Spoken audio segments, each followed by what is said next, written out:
आप देख सकते हैं कि लगभग 7 मीटर का इसका दायरा है इस आम के पेड़ का।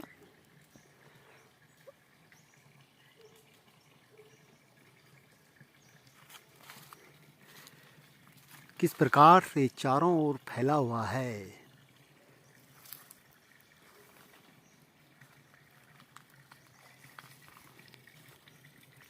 काफ़ी बड़ा घेरा इसका है, लगभग 7 मीटर के आसपास।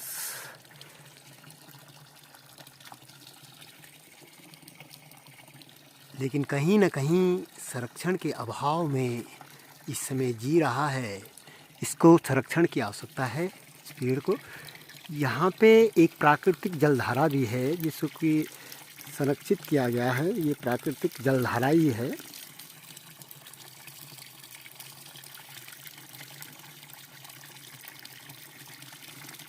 इस प्राकृतिक जलधारा को भी संरक्षण की इस समय आवश्यकता महसूस हो रही है। जब से ये घर घर में पानी की व्यवस्था हुई है तब से ये उपेक्षा का शिकार हो चुका है। ये भी पहले गांव के लोगों का यही धारा था और इसी धारे का पानी लोग पीते थे।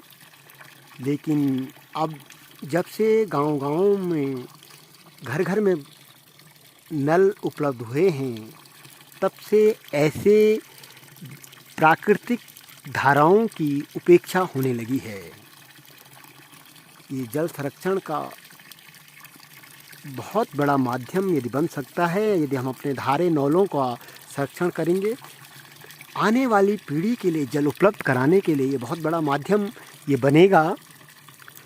क्योंकि हमारे घरों में जो नल हैं वो वास्तव में यहीं से इनमें पानी जाता है। अगर इनकी सुरक्षा नहीं होगी तो आने वाले समय में हमारे घरों में भी जो नल उपलब्ध हैं उनमें भी जल नहीं रहेगा। तो निश्चित रूप से इन्हें संरक्षण की आवश्यकता है।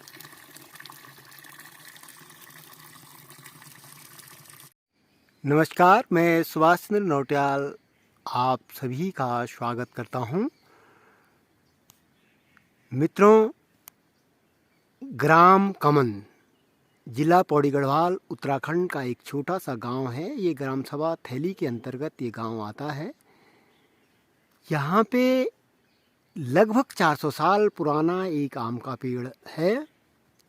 इस आम के पेड़ की विशेषता ये है, इसमें 4-5 प्रकार की प्रजाति के आम आते हैं और विभिन्न प्रकार का इनका स्वाद भी अलग अलग होता है। कलर भी अलग, कोई एकदम पूरा लाल होता है और कोई पीला होता है।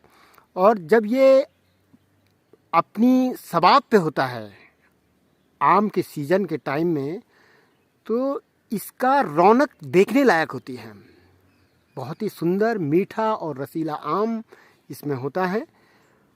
और हमारे पूर्वज बताते हैं कि लगभग 400 साल पुराना ये पेड़ है।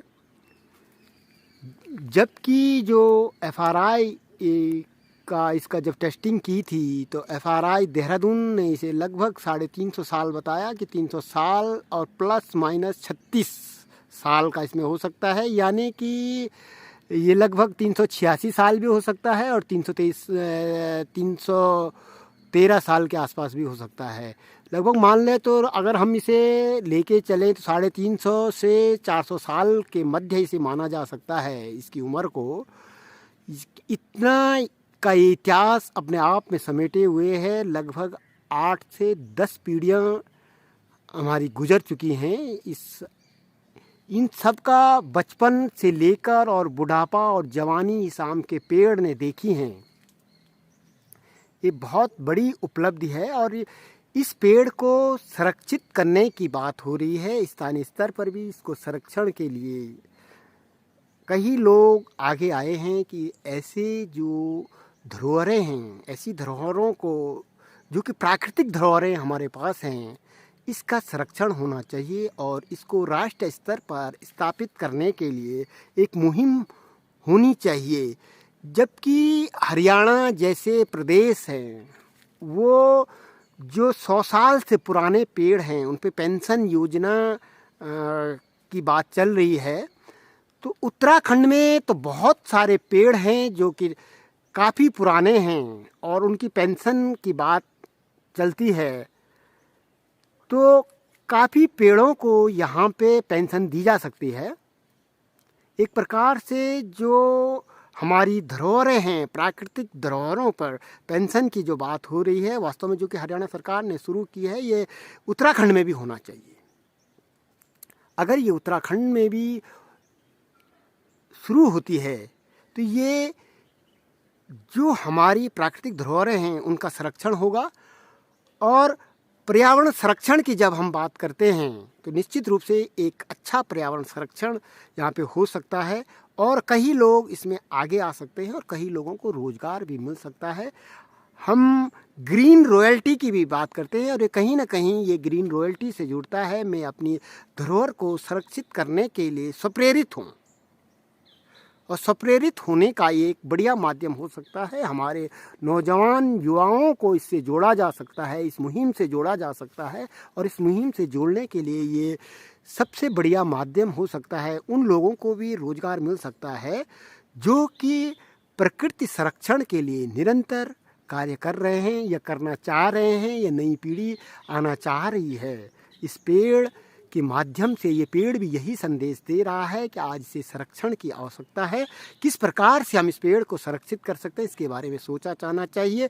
इसे निश्चित रूप से राष्ट्रीय धरोहर घोषित किया जाना चाहिए या ऐसे जितने भी पेड़ हैं पूरे भारतवर्ष में, ऐसे जितने भी पेड़ हैं उन्हें राष्ट्रीय धरोहर के रूप में संरक्षित किया जाना चाहिए।